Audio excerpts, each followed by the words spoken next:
Hey there everybody, this is Money7360, and I'm going to show you my small, but it will be growing soon, fireworks stash for the 4th of July.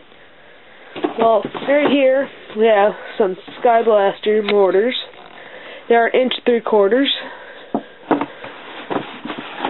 As you can see, I kind of got bored one day and lit one off. They're extremely nice, only $10 for them.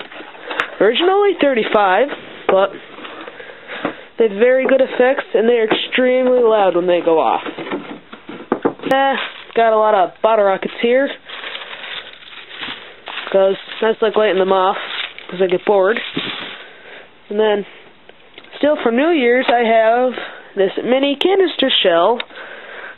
Pretty much, it's okay. I've seen better though. And the Pyro Boy firecrackers.